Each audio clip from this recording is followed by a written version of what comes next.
الحمد للہ نحمده ونستعینه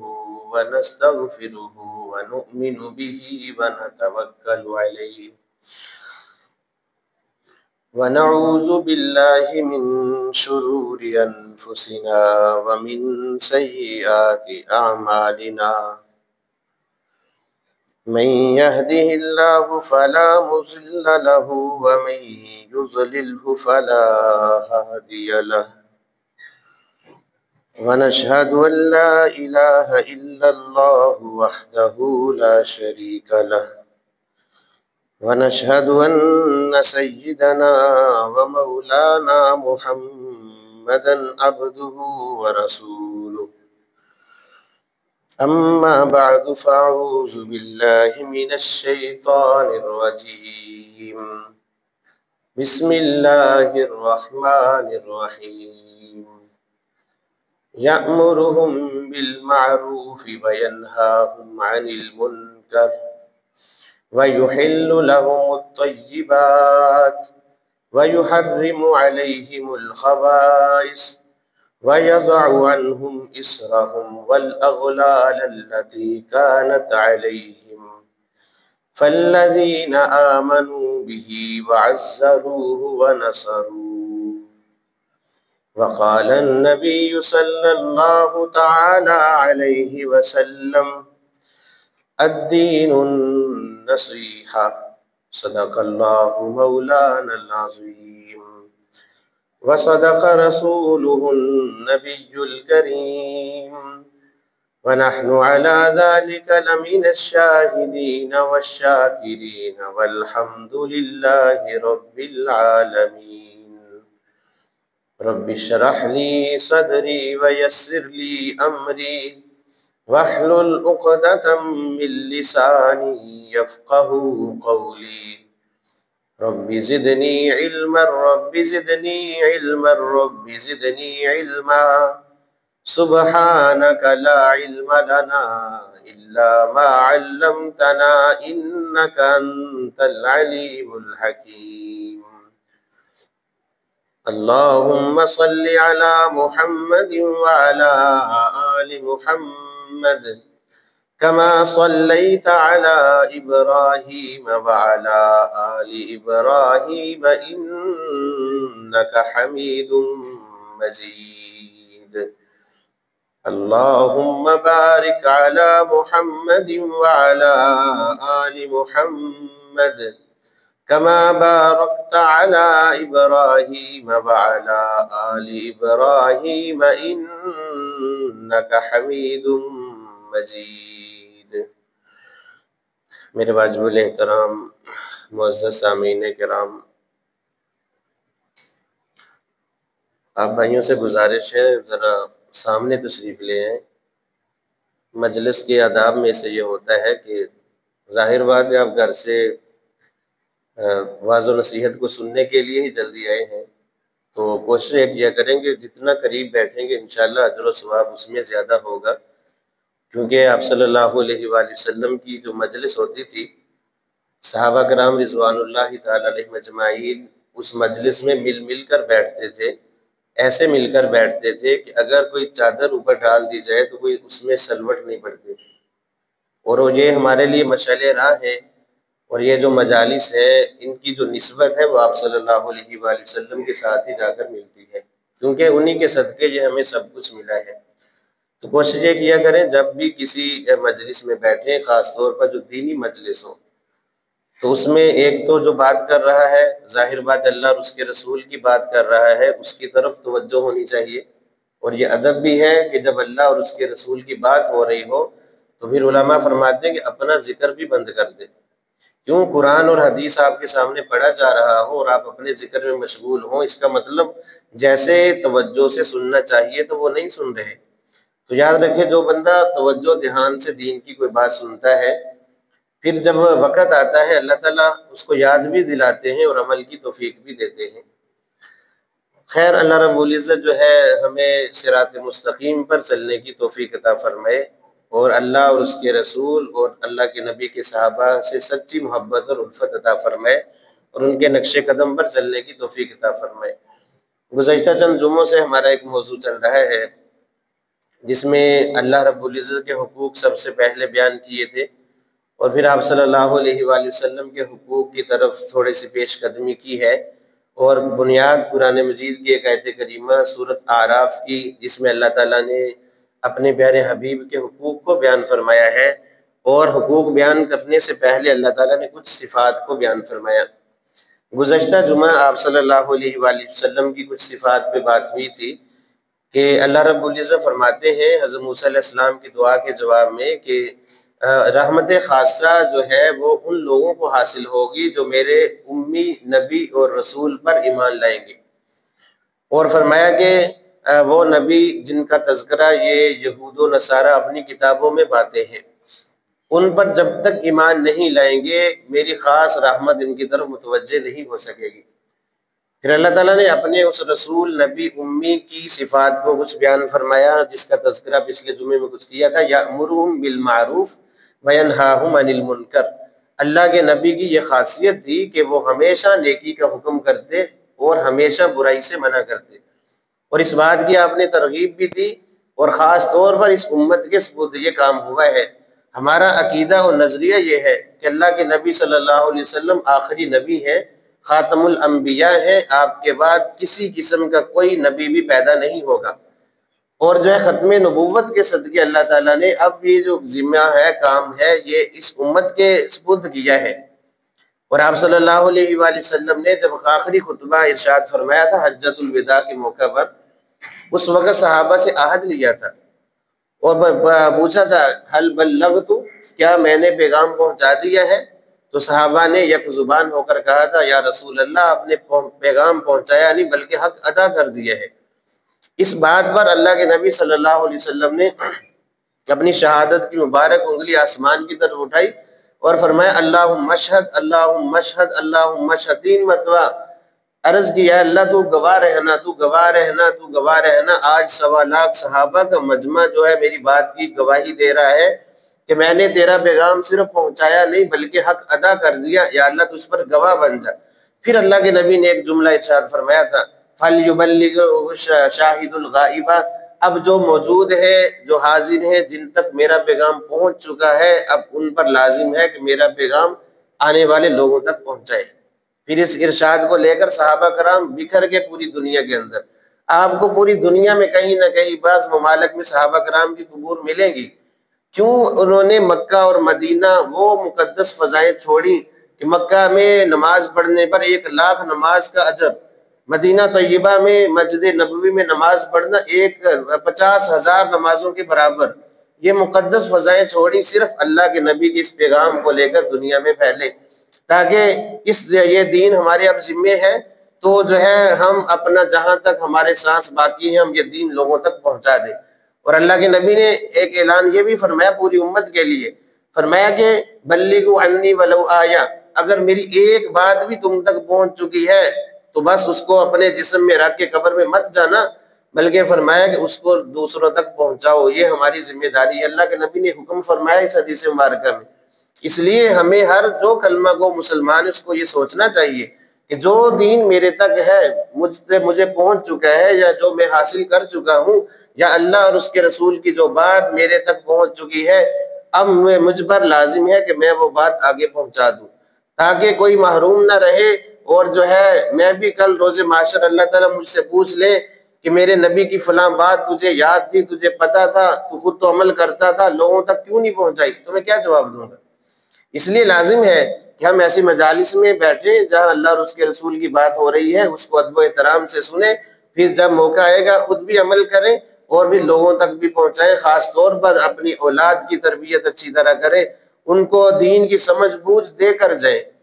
کتنے محروم ہیں آج کے والدین بھی اور ان کی اولادیں بھی جن کو نماز تک کا پتہ نہیں ہے اور اپنے آپ کو مسلمان کہتے ہیں۔ یاد رکھیں بہت غفلت میں جا رہے ہیں ہم عمومی طور پر جو مسلمان ہیں۔ وجہ یہ ہے کہ ہم جو ہے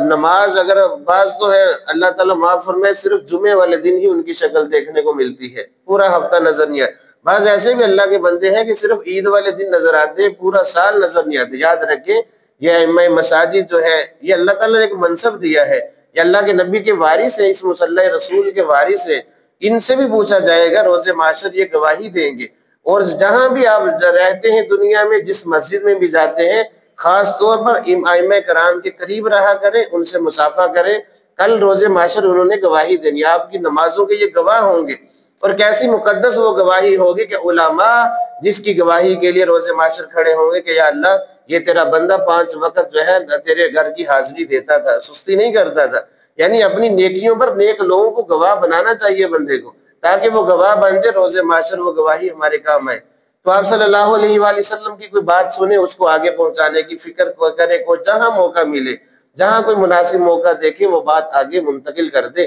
تاکہ یاد رکھیں آپ صلی اللہ علیہ وسلم نے بڑی خوبصورت حدیث ہے، اور جو ہے اس کا بارہا ہم نے مشاہدہ کیا، آپ لوگوں نے بھی مشاہدہ کیا ہے۔ آپ صلی اللہ علیہ وسلم نے فرمایا کہ جو ہے وہ بندہ نظر اللہ امراۃ سامیہ مقالتی، وہ بندہ سبز و شاداب رہے، خوشحال رہے، جو میری بات سنے، اس کو یاد کرے، پھر اس کو ویسے جیسے سنا تھا ویسے آگے پہنچا دے، یہ بندہ سبز و شاداب رہے۔ ہم نے دیکھا ہے بڑے بڑے محدثین کو جو اللہ کے نبی کی باتیں آگے لوگوں تک پہنچاتے ہیں، بیٹھ کر حدیث پڑھاتے ہیں، درس دیتے ہیں، قرآن کی تعلیم دیتے ہیں، جب انتقال ہوتا ہے خاص قسم کی روحانیت ان کے چہرے پر نظر آتی ہے، عجیب ایک نور ہوتا ہے، کیونکہ اللہ کے نبی نے فرما دیا نا کہ اللہ تعالیٰ اس کے شخص کے چہرے کو تر و تازہ رکھے، اور اللہ تعالیٰ ایسا کرتے ہیں۔ تو یاد رکھیں اللہ کے نبی کی بات آگے پہنچانا بہت بڑا اجر و ثواب ہے، اللہ تعالیٰ خوشحال زندگی عطا فرمائیں گے کہ یہ میرے دین کا خادم ہے، میرے دین کو آگے پہنچانے والا ہے، خوشحال زندگی ملے گی۔ پھر بس اوقات ایسا ہوتا ہے بندہ خود اس بات پر عمل نہیں کر پاتا، یا موقع نہیں ملتا، یا سستی کی وجہ سے عمل نہیں کرتا، لیکن جو بات آگے پہنچائی ہے جس نے سنی ہے وہ اس سے زیادہ عمل کرنے والا ہوتا ہے، وہ جو ہے جو وہ عمل کرے گا، چونکہ اس آدمی کے ذریعے سے وہ بات اس تک پہنچی ہے، عمل کرنے والے کو تو پورا پورا اجر ملے گا، لیکن جس ذریعے سے وہ بات پہنچی ہے اس تک، اس ذریعے کو بھی اللہ تعالیٰ علم عطا فرمائیں گے۔ یہ بھی اللہ کے نبی نے ہمیں فرما دیا الدال علی الخیر کفاعلہ، نیکی کی طرف رہنمائی کرنے والا ایسا ہے جیسے وہ خود نیکی کرنے والا ہے۔ اس لیے کوشش یہ کیا کریں کہ ان باتوں کو سنیں اور پھر آگے بھی لائیں، کوشش کریں تاکہ ہماری، آپ صلی اللہ علیہ وسلم نے حضرت علی رضی اللہ تعالیٰ عنہ سے فرمایا تھا کہ علی کو ایک آدمی بھی تیرے کہنے سننے سے راہ راست پر آ گیا تو یہ تیرے لیے سرخ اونٹوں کو صدقہ کرنے سے بہتر ہے۔ یعنی کتنی بڑی فضیلت ہمیں بیان فرما، چھوٹی چھوٹی باتوں میں اللہ نے نیکیاں لکھی ہوئی ہیں، نیکیاں رکھی ہیں، بڑا اجر و ثواب رکھا ہے، چھوٹی چھوٹی بات میں اللہ تعالیٰ کل روز محشر بخشش کے فیصلے فرمائیں گے۔ یہ پنکھا ذرا بند کر دے، طبیعت کچھ ٹھیک نہیں یہ والا۔ تو یہ ان باتوں کا ذرا ہم خیال رکھیں۔ تو اپنے موضوع کی طرف لوٹتے ہیں۔ آپ صلی اللہ علیہ وآلہ وسلم کی حیات طیبہ ہمارے سامنے ہونی چاہیے، یہ ہمارے ایمان کا بھی تقاضا ہے، محبت رسول کا بھی تقاضا ہے۔ یاد رکھیں وہ کیسی محبت ہے کہ محبوب کے بارے میں ہمیں کچھ علم ہی نہ ہو، پتہ ہی نہ ہو، میرے نبی کا رہن سہن کیسا تھا، میرے نبی کی مکی زندگی کیسی تھی، میرے نبی کی مدنی زندگی کیسی تھی، آپ صلی اللہ علیہ وسلم کے اخلاق کیسے تھے، آپ صلی اللہ علیہ وسلم کے اپنوں کے ساتھ معاملات کیسے تھے، کافروں کے ساتھ معاملات کیسے تھے، اللہ کے نبی کا اٹھنا کیسا تھا، بیٹھنا کیسا تھا، کھانا کیسا تھا، پینا کیسا تھا، سونا کیسا تھا، جاگنا کیسا تھا، اور گفتگو کا انداز کیا ہوتا تھا، یہ سارے معاملات اگر ہمیں پتہ نہیں ہے تو پھر یہ محبت رسول کے دعوے تو بہت بس یہ خیالی دعوے ہیں ہمارے، پھر وہ ایمان کی جو ہے حلاوت ہمیں نصیب نہیں ہوئی۔ کیوں کہ آدمی کو جس سے محبت ہوتی ہے نا، یہ فطری تقاضا ہے، جس سے سچی محبت ہوگی آپ کو، آدمی جو ہے مجبور ہوتے ہے اس کی اداؤں کو اپنانے کے لیے، آدمی اس کی ایک ایک ادا پر مرتا ہے، آدمی اس کی اداؤں سے محبت کرتا ہے۔ کسی دوست سے محبت ہو جائے، آدمی چاہتا ہے کہ میرا بھی جو لباس اس میرے دوست جیسا ہو، کیونکہ محبت نظر آئے لوگوں کو، میرا رہن سہن، میرے بالوں کا سٹائل بھی میرے دوست جیسا ہو، میرا جوتا بھی میرے دوست جیسا ہو، محبت ہے، یہ تقاضے ہیں۔ لیکن جب اللہ کے نبی سے محبت ہو اور ہماری شکل و صورت کسی اور جیسی ہو، دعوے محبت رسول کے، تو یہ دونوں باتیں بنتی نہیں ہیں۔ یہ ہماری جو زبان کہہ رہی ہے، ہمارا دل خود اس کو جھٹلا رہا ہے کہ دل میں کیا ہے اور زبان پہ کیا ہے، کہ تمہاری زبان، تمہارا دل تمہاری زبان کی بات کی تصدیق نہیں کر رہا، اور بندہ کیسے تصدیق کرے گا؟ اس لیے آپ صلی اللہ علیہ وسلم کی محبت اور ایمان کا تقاضا یہ ہے کہ ہم اللہ کے نبی کی زندگی کو اپنانے والے بنے۔ کب اپنائیں گے؟ جب ہمیں اللہ کے نبی کی زندگی کا پتہ ہوگا۔ آپ صلی اللہ علیہ وسلم کی صفات کو بیان فرمایا، فرمایا ہمیشہ جو ہے نیکی کا حکم کرتے تھے اور برائی سے منع کرتے تھے، اور ہم پر بھی لازم ہے جہاں نیکی کو جہاں بس چلے ہمارے اختیار میں ہو وہاں نیکی کا حکم کریں، لیکن جو ہے اس میں بھی حکمت عملی کو اپنانا چاہیے۔ ہر وقت واعظ و نصیحت بھی اچھی نہیں ہوتی، اپنی اولاد کو بھی ہر وقت واعظ و نصیحت کرتے رہیں گے وہ بھی باغی ہو جائے گی۔ موقع محل جو مناسب موقع ملے وہاں تھوڑی سی نصیحت کر دی جائے، اور یہ جو تھوڑی سی نصیحت کرنا یہ بہت کارآمد ہوتا ہے بس اوقات۔ اور جہاں برائی کو ہوتا دیکھیں وہاں جو ہے اللہ کے نبی کا فرمان سامنے رکھتے ہوئے فرمایا من رأى منکم منکرا فلیغیرہ بیدہ، جو کوئی تم میں کوئی برائی کو ہوتا ہوا دیکھے، ایمان کا اعلیٰ درجہ یہ ہے کہ اس کو اپنے ہاتھ سے روکے۔ اگر اتنی طاقت نہیں ہے، ہر بندے کے بس کی بات نہیں ہوتی کہ ہاتھ سے روکنا، فرمایا کہ فبلسانہ، اپنی زبان سے پھر اس کو روکے، کم از کم زبان کا تو استعمال کرے، ان کو سمجھائے، اولاد ہے ان کو سمجھائے کہ بیٹا یہ راستہ غلط ہے، یہ طریقہ غلط ہے، یہ ہمارے دین کا راستہ نہیں ہے، اللہ نے اس سے منع کیا ہے، اس کو پیار محبت سے سمجھانے کی کوشش کرے۔ اگر جو ہے زبان کی بھی طاقت نہیں ہے کہ میں زبان استعمال کر لوں، کہ خدشہ ہے کہ وہاں میری عزت تار تار ہو جائے گی، یا میں اگر بات کروں گا تو زیادہ مخالفت دشمنی پہ لوگ اتر آئیں گے، پھر آخری درجہ کم از کم یہ ہے کہ دل میں اس کو برا سمجھتے ہوئے اس مجلس کو ترک کر دیا جائے، چھوڑ دیا جائے، یہ آخری درجہ ہے۔ تو جہاں کو برائی ہوتی دیکھے اس کو منع کرنا، یہ نہیں کہ بس لگے رہے لوگ جو مرضی کرتے رہے ہمیں کیا کسی سے، ایسی بات نہیں، بلکہ یہ اس امت کی ذمہ داری سمجھتے ہوئے اپنا فریضہ ادا کرے، کم از کم ان 3 درجوں میں کسی درجے میں تو ہم آئیں کم از کم۔ بنی اسرائیل میں ایک آدمی تھا، بڑا عبادت گزار آدمی تھا، اور یہ حدیث اللہ کے نبی نے بیان فرمائی ہے، بہت عبادت گزار آدمی تھا اور ساری بستی گناہوں میں ڈوبی ہوئی تھی، وہ اپنی عبادت گاہ میں بیٹھا بس اللہ کے ذکر میں محو رہتا، اور اتنا عبادت گزار کہ کبھی آنکھ جھپکنے کے برابر بھی اس نے گناہ نہیں کیا تھا، نافرمانی نہیں کی تھی، اتنا عبادت گزار بندہ۔ اللہ کا حکم ہو گیا جبریل امین کو، جب عذاب آتے تھے حضرت جبریل امین اور میکائیل، یہ 2 فرشتوں کی ذمہ داری ہوتی تھی، یہ 2 فرشتے آتے تھے عذاب لے کر کسی بستی پر۔ اسی لیے مشرکین مکہ کہتے تھے کل من کان عدوا لجبریل و میکائیل، کہ ہمیں جبریل اور میکائیل سے دشمنی ہے کیونکہ یہ عذاب لے کر آتے ہیں۔ خیر حکم ہو گیا ان فرشتوں کو، اب وہ اس بستی میں جب گئے جس کے بارے میں حکم تھا اس کو الٹ دیا جائے، تو وہاں دیکھا کہ ایک عبادت گزار بندہ ہے جس نے کبھی گناہ تک نہیں کیا، عرض کی یا رب جلیل وہاں تو عبادت گزار بندہ موجود ہے اور آپ نے حکم دے دیا کہ اس بستی کو الٹ دیا جائے۔ فرمایا کہ اس آدمی کو نیچے رکھو، ساری بستی اس پر الٹ دو، یہ ایسا بدبخت ہے اپنی نیکی میں لگا ہوا ہے اور کبھی اس کے کان تک جوں تک نہیں رہیں گی کہ لوگ برائی کر رہے ہیں، کبھی کوئی دل میں ہی ان کو برا سمجھ لیتا کم از کم، لیکن کبھی اس نے دل میں بھی برا نہیں سمجھا، بس اپنی نیکی میں لگا رہا، تو یاد رکھے اس کی اپنی عبادت اس کو اللہ کے عذاب سے نہ بچا سکی۔ اس لیے لازم ہے، ہم اس امت پر تو ذمہ داری ہے، عائد ہے کہ ہمیں جہاں تک ہمارا بس چلتا ہے سب سے پہلے اپنے گھر والے، عزیز و اقارب، دوست احباب، بہن بھائی، یہ تمام جہاں تک بھی ہمارا بس چلتا ہے، ہم کہیں کام کر رہے ہیں، کبھی اللہ نے کوئی عہدہ دیا ہوا، کوئی افسر ہے کسی دفتر میں، ہمارے ماتحت لوگ ہیں، اب ان کا خیال رکھنا ان چیزوں کے بارے میں تاکہ وہ نیکی پر زندگی گزار سکیں اور برائی سے وہ اپنے آپ کو روک سکے۔ تو یہ ہماری ذمہ داری ہے، اور اللہ کے نبی انبیاء کی یہ صفات تھی۔ آپ صلی اللہ علیہ وسلم کے بارے میں کیا فرمایا؟ یأمرون بالمعروف وینہاہم عن المنکر، کہ لوگوں کو نیکی کا حکم کرتے، برائی سے منع کرتے۔ آگے فرمایا وَيُحِلُّ لَهُمُ الطَّيِّبَاتِ وَيُحَرِّمُ عَلَيْهِمُ الْخَبَائِثَ، اللہ کے نبی، میرے جو لاڈلے نبی ہیں، یہ ہمیشہ حلال چیزوں کے بارے میں بتاتے رہیں گے اور حرام سے منع کرتے رہیں گے، جو خبیث، ناجائز، ناپاک، حرام چیزیں ان سے روکتے رہیں گے لوگوں کو۔ اور آپ صلی اللہ علیہ وسلم کا یہی وطیرہ تھا۔ یہ کیوں اللہ نے صفات بیان کی؟ کیونکہ یہود و نصارہ نے بہت دین میں گڑبڑ کر رکھی تھی، انہوں نے اپنی طرف سے اللہ کی حلال کردہ چیزوں کو حرام اور حرام کو حلال کر رکھا تھا، اپنی مرضی سے ایسا کر لیا کرتے تھے، اور انہوں نے جو ہے بہت ساری ایسی چیزیں جو اللہ نے حلال کی تھی اپنی طرف سے حرام کی ہوئی تھی۔ تو فرمایا کہ میرا نبی حلال کو حلال بتائے گا، حرام کو حرام بتائے گا، ایسا نہیں ہوگا۔ اور یہ بات بھی ذہن میں رکھیے، اللہ کی کوئی چیز حلال کردہ کوئی آدمی بھی اس کو حرام نہیں کر سکتا، اگر کسی نے حرام قرار دے دیا وہ خود دائرہ اسلام سے نکل جائے گا۔ حتیٰ کہ اللہ کے محبوب پیغمبر صلی اللہ علیہ وسلم کے بارے میں بھی آتا ہے، سورۃ تحریم 28واں پارہ آخری سورت ہے، اس میں اس کا جو شان نزول آپ پڑھیں، اس پر اللہ تعالیٰ نے یہ آیات نازل فرمائی ہے۔ ازواج مطہرات نے ایک جو آپس میں مشورہ کیا کہ آج اللہ کے نبی سے کوئی دل لگی کرتے ہیں۔ یاد رکھیں انبیاء کی ذات معصوم عن الخطا ہے، انبیاء سے گناہ سرزد نہیں ہوتا، لیکن صحابہ سے گناہ ہوئے ہیں، صحابہ محفوظ ہیں، چاہے وہ ازواج مطہرات تب بھی محفوظ ہیں، یعنی ان سے اگر گناہ کوئی سرزد ہوا ہے اللہ تعالیٰ نے کروایا ہے لوگوں کو احکام دینے کے لیے، تاکہ پتہ چل جائے کہ اس گناہ کا حکم کیا ہے اور کیا اس پر سزا لاگو ہونی ہے۔ کیوں؟ اگر اللہ تعالیٰ صحابہ سے گناہ نہ کرواتے تو پھر اس لوگوں کے سامنے شریعت کا وہ حکم کھل کر نہ آتا۔ مثال کے طور پر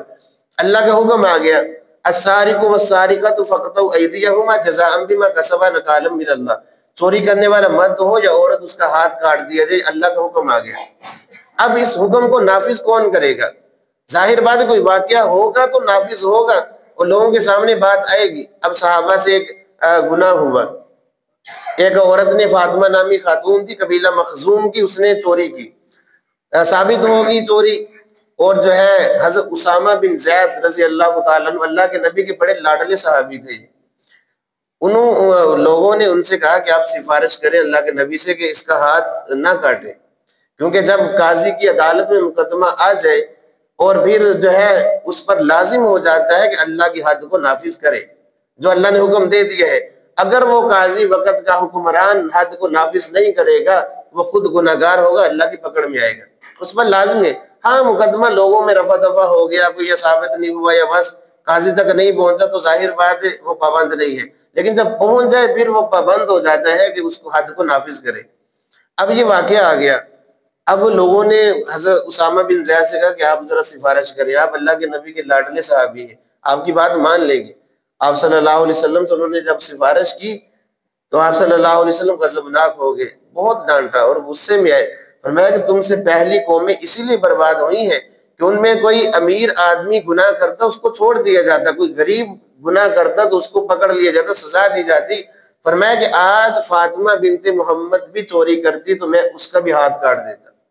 یہ ایک عالمگیر جملہ فرمایا ہے جو عدل و انصاف پر مبنی ہے، پوری امت کے مسلمان حکمرانوں کو یہ پیغام دیا ہے کہ آج میری بیٹی فاطمہ بھی چوری کرتی تو میں اس کا بھی ہاتھ کاٹ دیتا۔ کیوں؟ اس لیے کہ اب اللہ کی حد کو نافذ کرنا میری ذمہ داری ہے۔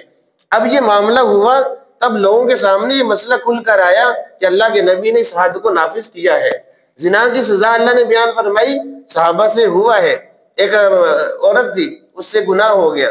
اللہ کے نبی کی خدمت میں حاضر ہوئی، یا رسول اللہ مجھے پاک کر دے،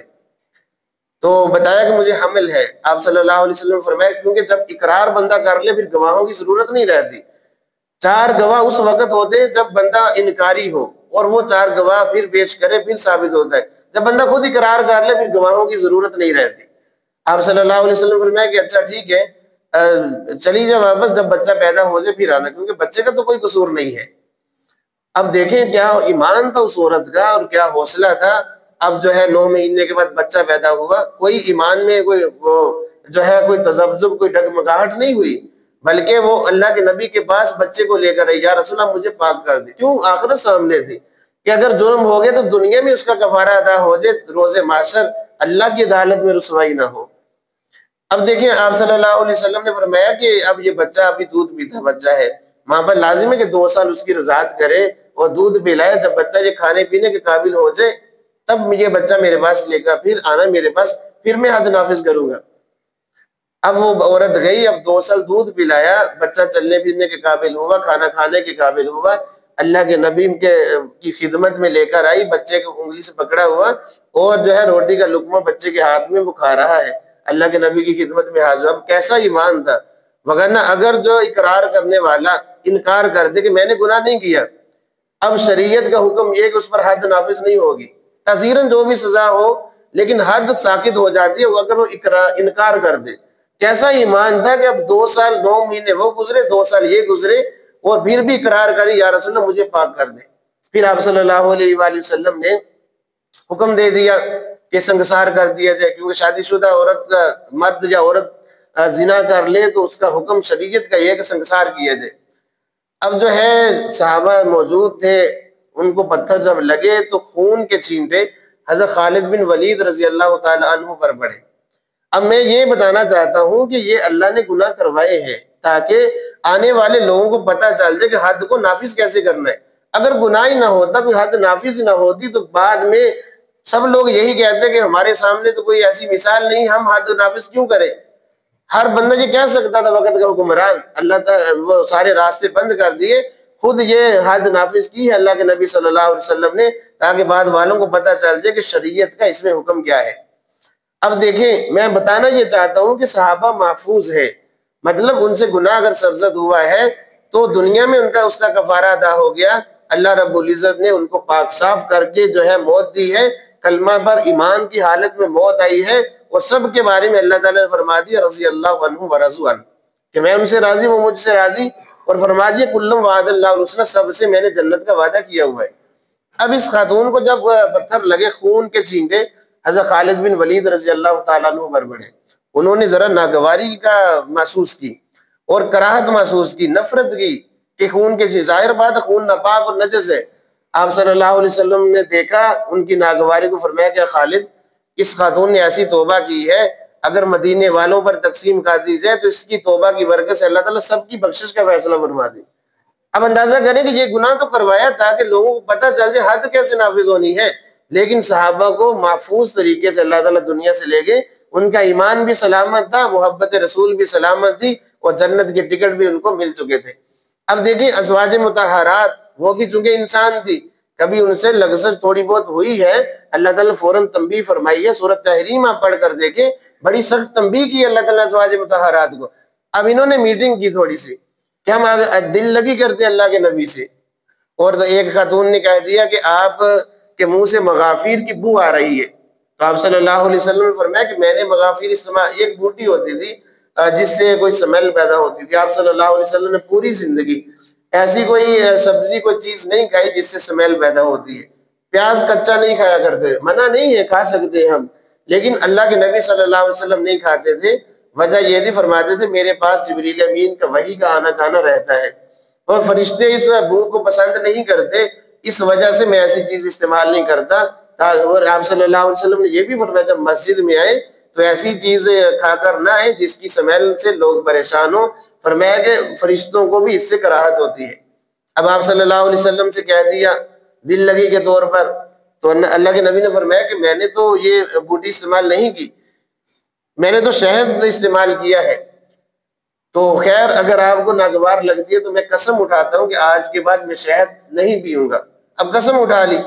اب شہد کو اپنے اوپر حرام کر دیا، شہد تو حلال ہے، اللہ تعالیٰ نے فوراً قرآن نازل فرما دیا، یا ایھا النبی لم تحرم ما احل اللہ لک تبتغی مرضات ازواجک، اے میرے محبوب اپنی بیویوں کو خوش کرنے کے لیے اللہ کی حلال کردہ چیز کو آپ نے حرام کیوں کیا؟ منع فرما دیا کہ آپ بھی اللہ کی حلال کردہ چیز کو حرام نہیں کر سکتے، جس کو اللہ نے حلال کہہ دیا، قرآن اللہ کے نبی کا فرمان